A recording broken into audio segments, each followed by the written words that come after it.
Bonjour à tous, bienvenue sur les Chroniques du Blindage, nouvelle vidéo, donc la deuxième vidéo sur le Panthère. J'ai déjà assemblé pas mal de pièces, hein, du fait c'est un kit largement facile pour aussi bien les débutants que les experts, dans le sens où le kit est très très bien détaillé. Alors j'ai eu aucune surprise, voilà, je vais vous montrer où j'en suis. Alors, j'ai eu aucune surprise dans l'assemblage. Enfin, vous allez me dire, il y a principalement que la caisse. Voilà. Toute la plage arrière, elle est en découpe multiple, dans le sens où le kit est proposé aussi par Tacom avec l'intérieur. Mais à part la multitude de pièces qui composent la plage arrière, or qu'en général, il n'y a pas grand pièces, c'est juste bon, la petite difficulté, mais le tout s'assemble vraiment super bien. Alors, un peu dans l'esprit des autres vidéos, hein, je trouvais inutile de faire des vidéos du montage du kit en lui-même, hein, du fait, c'est un kit qui est quand même relativement simple, c'est un kit qui est très très récent, donc il n'y a pas de... Comme j'ai dit, j'ai eu aucun souci. Dans cette vidéo, on va voir pour la pose de l'azimérite. Alors, comme vous pouvez le voir, j'ai déjà commencé pour pas compter un peu trop d'âneries, hein. On va, comme ça, je parle un petit peu de ce que j'ai déjà fait. Alors, j'ai placé sur l'avant, j'ai placé les deux ouvertures et quelques petites pièces à gauche et à droite. Et alors, je peux vous dire que ça semble vraiment très, très bien. Alors, le vert, c'est du mastic. On y reviendra par la suite. Vous voyez, même chose, hein, c'est juste pour dire enfin, sécuriser, non, mais pour faire une liaison. Les bas donc sur la caisse, cette pièce, ça semble vraiment très très bien, hein. Alors, les différences de couleurs que vous pouvez voir, c'est où il y a sans doute un peu moins de colle, mais la pièce tient excessivement bien. Sur la plage arrière, je n'y ai rien mis. Alors, vous voyez au niveau des détails, hein, pour les personnes qui ne connaissent pas le kit d'Asberg, le tout, ça semble vraiment excessivement bien. Alors, là,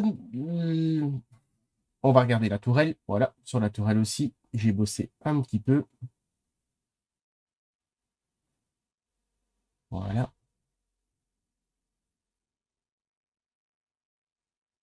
Et voilà. Alors, le vert, c'est du mastic acrylique de chez Green Stuff. Alors, habituellement, j'utilise le mastic acrylique de chez Deluxe Material. Le problème, c'est qu'il est blanc. La zimérite, elle est blanche aussi. Et personnellement, j'aime bien avoir des couleurs vachement tranchantes pour voir où on a débordé, où il faut y passer. Enfin, c'est une question de praticité. Un petit peu comme le mastic vert de chez Squadron, qui est très très difficilement trouvable à l'heure actuelle. Mais c'est un petit peu le même principe. Alors, j'en ai profité, hein, j'ai fait un petit passage chez notre partenaire Domino, il y en avait un en vitrine, j'ai dit, ah, justement, je voulais ça.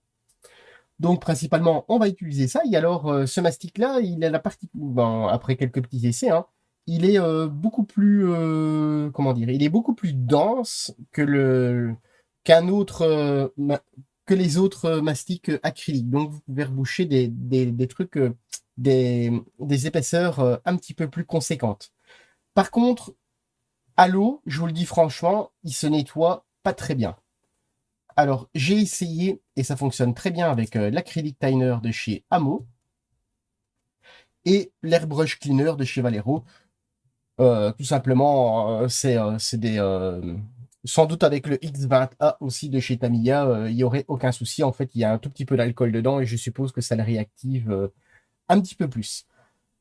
Alors, je voulais montrer, ça c'était pour la petite histoire du matériel, et on y reviendra un petit peu plus tard sur ce que je vais utiliser d'autre pour l'application de l'azimérite. Alors, dans les revues, hein, je ne sais pas si vous vous souvenez, dans les revues, il y avait ce tourello qui est entier en résine, et je voulais voir un petit peu comment ça pouvait se monter, puisque tout l'intérieur, lui, est en plastique, avec les pièces du kit. Et honnêtement, ça, pour ainsi dire, j'ai absolument rien fait. J'ai simplement remplacé cette pièce par la pièce du kit sur lequel il n'y a pas de zimmerite. Et c'est vraiment tip top au niveau assemblage. D'ailleurs, on peut regarder pour la coller tout de suite. Voilà. Donc, sur mon petit capuchon, hein, j'ai un petit capuchon ici avec de la... Parce que j'ai pas encore franchi le cap de la bougie, je dirais. Alors, au niveau de la colle, j'ai pris l'Extratine Flex 5K de chez VMS. Je trouve que c'est une colle qui fonctionne très très bien. Voilà, j'en mets un petit peu à côté, puisque la, la petite gouttelette que j'avais de l'autre côté, c'était de la Slow.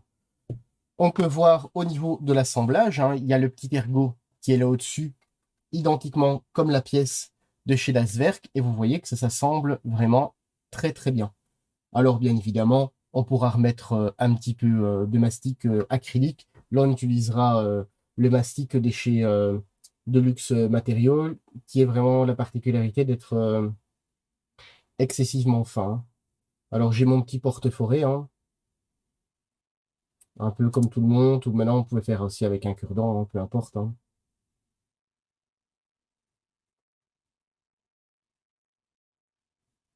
Et je viens positionner la pièce. Voilà, je regarde. Voilà, j'appuie bien. Voilà.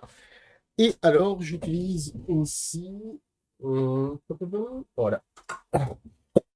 J'ai oublié de le préparer. J'ai aussi un activateur. Ici, c'est l'activateur de chez Aka, mais bon, vous pouvez utiliser tous les activateurs inimaginables. Alors, faites attention si par exemple vous faites bêtement comme ça, bien sûr, tout ce qui va être dans les rayons, dans le rayon de pulvérisation va être bien entendu solidifié. Alors voilà, c'est collé. Hein. Ici, on a déjà notre première pièce. On a collé. Vous avez vu comme ça au niveau de déjà au niveau des pièces en résine. Hein, les pièces en résine sont vraiment faites pour ce kit. D'ailleurs, elles sont moulées à partir du kit lui-même. Au niveau de l'azimérite, alors petite précaution à prendre. Je me suis rendu compte parce que comme vous voyez ici, c'est des petites bandelettes. Et en fait, c'est tellement fin, je me suis rendu compte qu'en les manipulant, euh, ça avait tendance des fois à se craquer. Bon, maintenant, vous avez l'épaisseur d'une feuille A4, hein, un tout petit peu plus épais.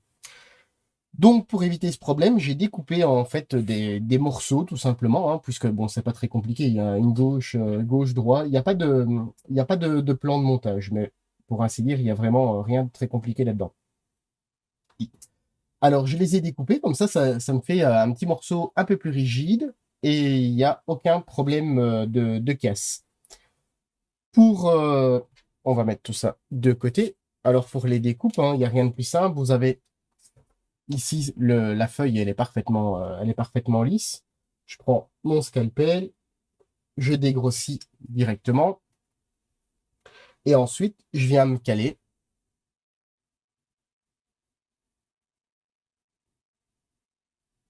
tout simplement avec le relief.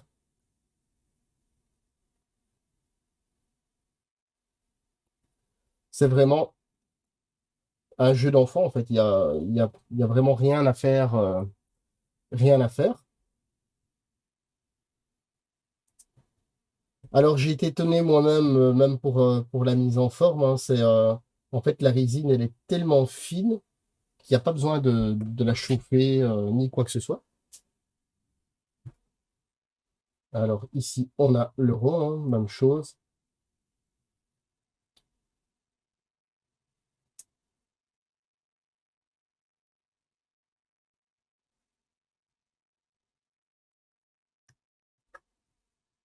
Voilà. Alors, on a notre pièce, notre côté. Hein. Alors, pour bien détailler le rond, moi, personnellement, je préfère le faire sur le kit. Comme ça, on a donc notre partie. On voit, hein, on va directement sur le rebord. Et on a notre pièce qui vient se mettre ici. Et vous voyez, ça prend vraiment bien la forme. Bien sûr, ici, il n'y a rien de collé, hein, donc c'est évident. Alors, pour le collage, hein, je ne vais pas m'amuser à mettre avec mon petit porte-forêt pendant 1 heure des petites gouttelettes partout, hein. On y va, on va dire, à la manière un peu forte. Donc, je prends mon tube de colle, j'en mets un petit peu partout. Alors, ici, par exemple, j'avais oublié, en plus, quand on va aller un petit peu trop vite. Ici, par exemple, il y a la soudure en relief qu'il faut enlever. Voilà. On a la petite soudure en relief qu'il fallait enlever auparavant, que je n'ai pas fait. Ensuite, avec mon porte-forêt, j'étale ma colle. Si jamais. Alors, toujours bien mettre sur les bords. Et ensuite, je commence par un des côtés. Par exemple, ici, hop, vous voyez, on voit que ça change de couleur. Une fois qu'on a le bon alignement sur une pièce, on suit tout simplement. Alors, je trouve que la colle VMS permet quand même un certain ajustement. Il n'y a pas une prise forcément immédiate. Ça, c'est toujours très intéressant. Une fois que c'est bien positionné, on appuie, puisque bon, la cyano, c'est principalement une colle de pression. Et voilà. Donc ici, on a notre côté qui est mis. Alors, vous voyez par exemple ici, il y a un petit peu de jeu, hein. C'est sans doute qu'il n'y avait pas assez de colle. Là, il n'y a pas de problème. On vient remettre quelques petites gouttelettes, hein. Voilà.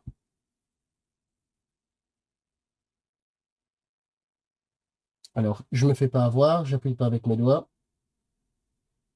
Et ici, on a donc notre pièce qui est pour ainsi dire terminée.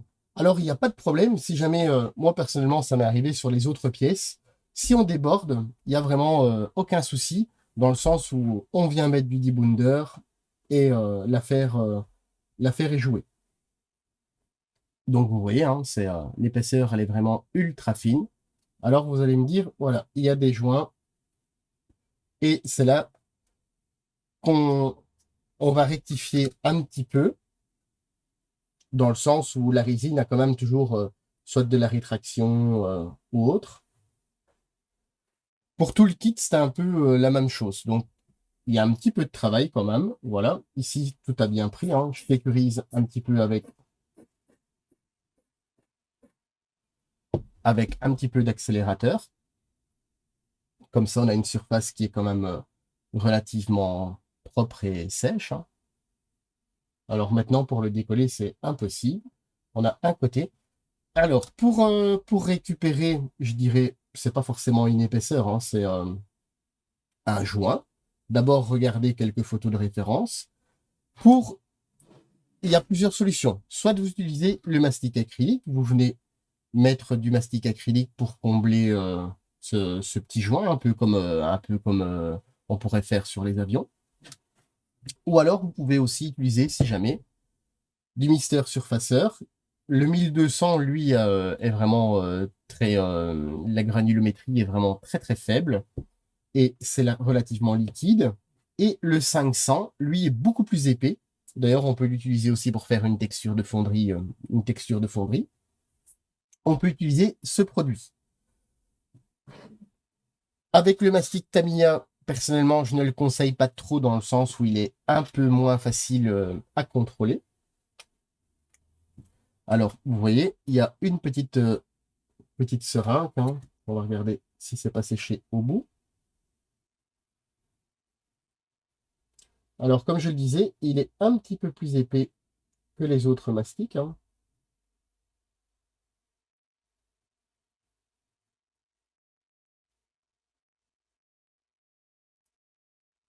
Alors, avec cette petite seringue, c'est pas mal puisque on est, comment dire, on a un travail qui est de précision possible directement. Ensuite, j'ai pris une petite coupelle. Je vais mettre un petit peu d'acrylique Tiner dedans. Voilà. Donc ici, j'en ai essayé deux que j'avais sous la main. Et je suppose que comment dire, d'autres diluants acryliques fonctionnent. J'ai pris un petit pinceau en silicone hein, que je viens humidifier et je viens aplatir le mastic puisque on vient combler un petit trou, hein, façon de parler.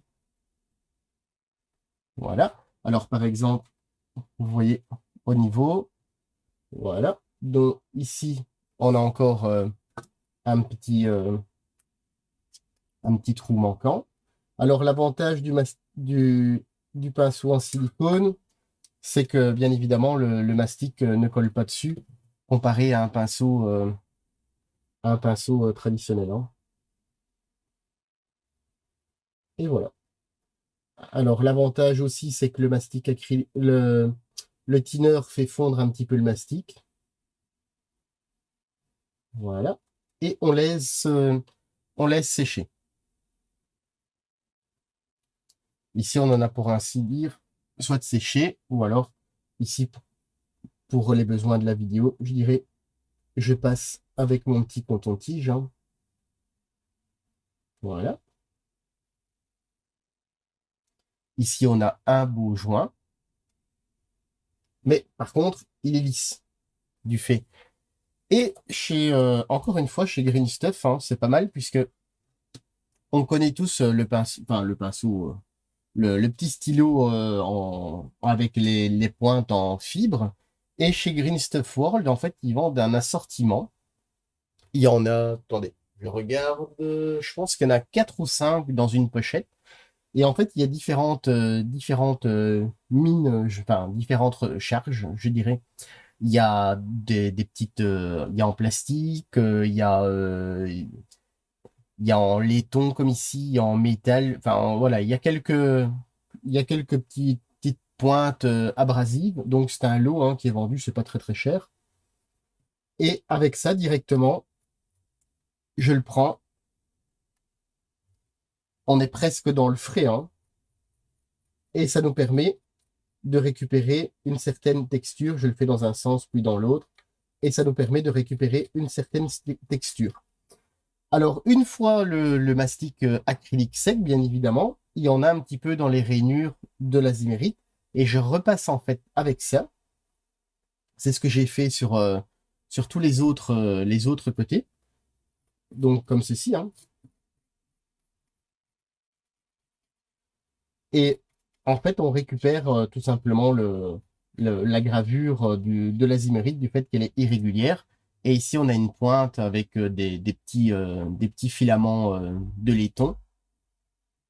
Et le résultat, le tour est joué. Alors, je ne sais pas si avec d'autres mastiques acryliques, ça pourrait fonctionner dans le sens où ils sont beaucoup plus mous, même une fois secs. Ici, honnêtement, c'est vraiment un mastic qui est relativement dur, même, je sais pas si on peut le voir ici. On peut combler de plus grandes surfaces. C'est relativement dur.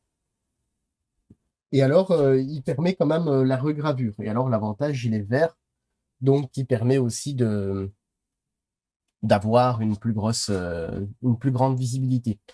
Alors, vous avez vu, hein, ici, bien sûr, on a collé une pièce. Vous avez compris le principe. C'est vraiment, j'ai collé cette petite pièce-ci, c'est identiquement la même chose.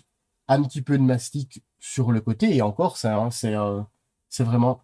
Et bien sûr, par exemple, ici, on va devoir enlever aussi. Moi, je les enlève au fur et à mesure, dans le sens où pour ne pas me tromper, dans le sens où certains points d'attache, par exemple, si on prend l'arrière, voilà. Si on prend l'arrière, comme vous voyez, par exemple, ici, on a un petit trou. Donc, on ne peut pas venir tout gommer les éléments de la plage arrière, en fait. Encore une petite chose.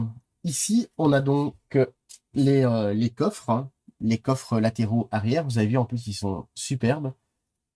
Il y a quelques petits éclats, hein. Après, maintenant, les éclats, L'azimérite, c'était quand même quelque chose de relativement fragile, même si ça n'allait pas jusqu'au métal. Les éclats, on pourra les faire lors de la peinture sur les arêtes, tout simplement, hein. Alors, vous avez vu, au niveau de la gravure, c'est tip top. Et à l'origine, c'est les pièces en plastique qui ont été remoulées en résine. Et on peut voir même tout de suite, par exemple, on va en coller une. Alors, je prends ma colle.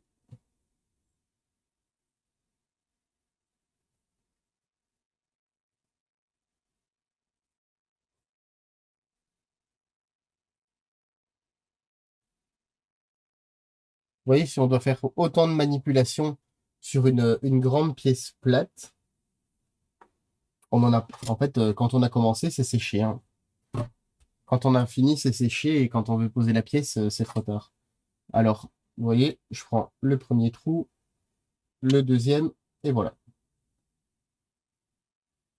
Et la pièce est collée. Vous avez vu, j'ai fait aucune préparation avant. Toutes les pièces en résine sont vraiment, s'assemblent parfaitement. J'ai pas agrandi les trous ni rien du tout. C'est vraiment comme je les ai reçus. J'ai juste enlevé la petite carotte, la petite carotte qui se trouve sur la pièce, hein, avec une petite scie. Par exemple, ici, j'ai pas encore enlevé les carottes, mais on voit directement l'assemblage. Vous voyez, bien sûr, on ne saura pas l'incliner hein, du fait qu'il y a la carotte, mais directement à l'assemblage, ça ne pose vraiment aucun problème. Donc, nous voici avec la petite explication de la pose de l'azimérite. Une fois que l'azimérite, voilà, comme ça, on peut voir un petit peu. On n'aura pas fait grand-chose, mais de toute façon, ça ne sert à rien de monter la moitié du blindé pour pouvoir comprendre avec la pose de l'azimérite. Vous avez vu, c'est tout simple, c'est une feuille. Il faut y aller avec précaution, de préférence une lame neuve, dans le sens où on fait vraiment de très très belles découpes dans la feuille de résine. Et on va avoir quand même quelque chose qui va avoir de la gueule, hein. Avec le mastic vert, bon, on sait où sont les joints, on voit où faut venir reponcer un petit peu. Vous voyez, le kit en lui-même est très très beau, hein. J'ai mis les râteliers dans le sens où, voilà, par exemple, vous avez vu, tous les éléments sont découpés, hein, vous allez venir les découper. Alors, de l'autre côté, j'ai dû découper je dirais un tiers de millimètre en plus pour pouvoir venir les insérer. Mais hormis ça, c'est vraiment juste pour dire, hein. Alors, vous avez vu au niveau des faces, hein, les faces sont recouvertes en angle.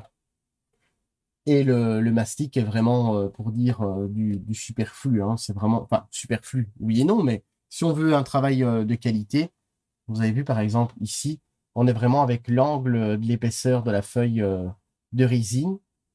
Ici, on voit peut-être pas très bien, mais le zimérite en lui-même, par exemple, ici, je reprends mon stylo et je viens regratter le surplus, même dans l'autre sens.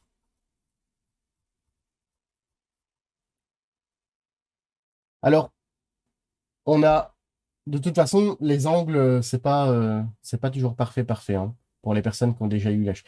Personnellement, je ne pense pas que j'ai déjà vu un blindé avec un zimérite original, mais du moins de la reproduction. Voilà, c'est pas un engin de beauté, hein, c'est un engin de guerre, faut pas l'oublier.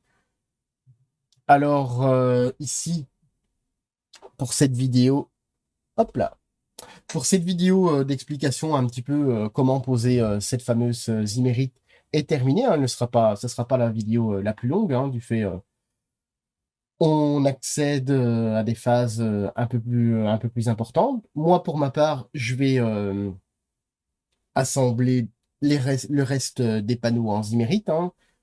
Je vois pas pourquoi il y aurait plus de problèmes sur les autres que pour ceux-ci. Vous avez vu en plus le panneau courbé de la tourelle, c'est un des panneaux, je dirais, les plus délicats à poser.